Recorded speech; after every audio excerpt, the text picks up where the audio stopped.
अस्सलाम वालेकुम जी, मैं हूं डॉक्टर साजिदा शाहनवाज और आज मैं अपने बड़े इंपॉर्टेंट पेशेंट के साथ बैठी हूं जिन्होंने ओवेरियन फेलियर के बाद ovarian rejuvenation by stem cell के बाद कंसीव किया।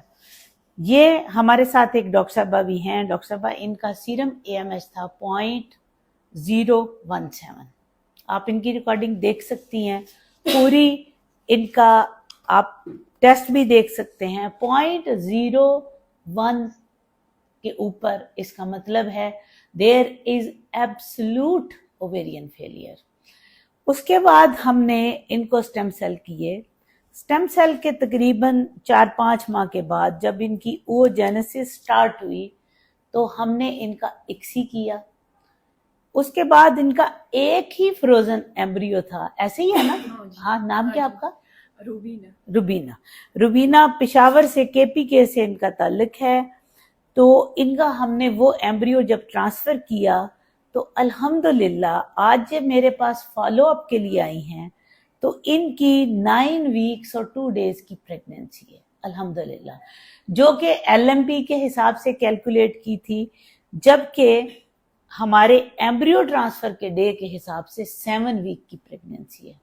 ठीक है, और आपने इसको इकरा इनको ठीक कर लेना है, क्योंकि जब फ्रोजन एम्ब्रियो ट्रांसफर होता है तो उसमें लास्ट मेंस्ट्रुअल पीरियड की कोई वैल्यू नहीं होती।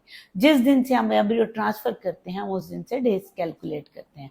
तो आज आपकी अल्हम्दुलिल्लाह हार्ट बीट भी है, आपका फीटल पोल भी है, each and everything is okay. अब अगली मैंने आज वीडियो आपकी बनाई क्यों है, जो हमारे पेशेंट स्टेम सेल के बाद कंसीव कर रहे हैं। अगर इकरा आपने बाहर जाना है ना, डॉक्टर साहबा को भी दे सकती हो, ताकि आपको अगर कफ आ रही है तो वो आगे कंटिन्यू करेंगी। ठीक है, और आप करके फिर दोबारा आ जाएं। आप डॉक्टर साहबा बैठ जाएं बेशक। अब मुझे बताएं कि जब तक आपका बच्चा नहीं हो रहा था आपको हॉट फ्लैशेस होते थे? जी हाँ, हॉट फ्लैशेस थे, यानी कि आपको पहले गर्मी निकलती थी, सेक, फिर उसके बाद ठंडे पानी यानी ठंडी तरेलियां सी आ जाती थी, ऐसे है? अभी जब से आप प्रेग्नेंट हुए हो आपको हॉट फ्लैशेस हैं? नहीं, बिल्कुल नहीं। अच्छा, लेकिन आपने एक चीज याद रखनी है, ये बहुत इंपॉर्टेंट है उन खवातीन के लिए, उन डॉक्टर्स के लिए। मेरी आज की वीडियो उन डॉक्टर्स के लिए बहुत इंपॉर्टेंट है जो ओवेरियन फेलियर के बाद कंसीव करने वाले पेशेंट्स को ट्रीट कर रही हैं। कि जिस पेशेंट में हॉट फ्लैशेस थे, प्रॉब्लम था, उनको ये जब आपका ये आगे से जाने लगे ना तो आपने इसको रिन्यू करते जाना है। बन रही है ना? ठीक है, वो जब भी स्क्रीन गायब होने लगे तो आपने टच कर देना ताकि ये ऐसा इशू ना हो। तो उन पेशेंट्स के लिए हमारी सबसे इम्पॉर्टेंट चीज ये है कि उनको ल्यूटियल सपोर्ट आपने नहीं छोड़नी। इकरा आप देखते रहना, ठीक है? ल्यूटियल सपोर्ट क्या है? जो आपको हमने टीके लिखे हैं, जो आपकी हमने दवाइयां लिखी हैं, ये आपको जाती रहेंगी। ठीक है, दिस इज वेरी इंपॉर्टेंट। आपने उसको नहीं छोड़ना, क्योंकि जब आपका ओवेरियन फेलियर होता है तो ओवरी आगे कॉर्पस ल्यूटियम की सपोर्ट नहीं होती और इवन 20 हफ्ते तक आपकी ये दवाइयां जाएंगी। ये मैंने स्पेशल वीडियो इसलिए बनाई है कि मेरी एक पेशेंट इस्लामाबाद के सिटी में, उसको हमने स्टेम सेल के बाद एम्ब्रियो ट्रांसफर किया, ठीक रही। उसको आई एम सो सॉरी, एक इंतहाई काबिल डॉक्टर ने उसके इंजेक्टेबल खत्म करा दिए और उन्होंने कहा इसका कोई रोल नहीं है, इसको छोड़ दो। और जैसे ही उसको छुड़वाया उसको स्पॉटिंग शुरू हुई और उसका मिस कैरेज हो गया। This is very important. और तकरीबन 11 वीक के बाद उसका मिस कैरेज हुआ। मैं इसलिए आपको बता रही हूँ कि प्लीज जो डॉक्टर आपकी ट्रीटमेंट करता है उसको ये पता है कि आगे मैंने कैसे लेकर जाना है, तो इसलिए ये आपके इंपॉर्टेंट चीजें हैं। दूसरा, आपने कोई भी आपको वेजाइनल डिस्चार्ज हो, जो मेरे पेशेंट IVF ICSI के बाद कंसीव करके जा रहे हैं, स्टेम सेल के बाद कंसीव कर रहे हैं, आपने ध्यान रखना है कि अगर आपको डिस्चार्ज होने लगे तो बेशक मेरी यही वीडियो डॉक्टर साहबा को दिखा दीजिएगा, क्योंकि ऐसे पेशेंट प्री टर्म लेबर के कैंडिडेट होते हैं, इनमें बहुत रिस्क होता है।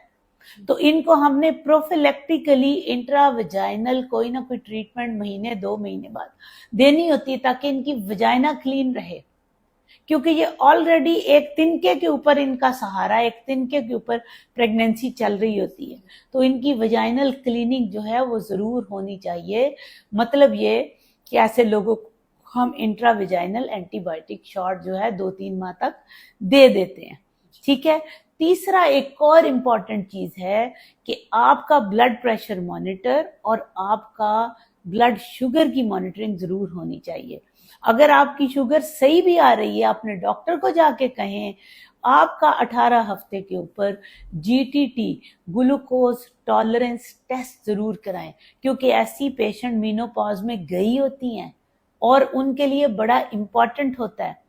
آج ان کے ساتھ ایک ڈاکٹر صاحبہ بھی تھیں، پشاور سے آئی ہوئی تھیں، تو ان کے یہ سوال تھے، انہوں نے کہا جی میں کانفیڈینشیلٹی ہے میری، میں بولنا نہیں چاہتی، لیکن ڈاکٹر صاحبہ میرا یہ پیشنٹ ہے، ہمیں اس پہ گائیڈ کر دیجئے۔ تو میں نے اس لیے یہ ویڈیو بنائی ہے، یہ ڈاکٹرز کی گائیڈ لائن ہے۔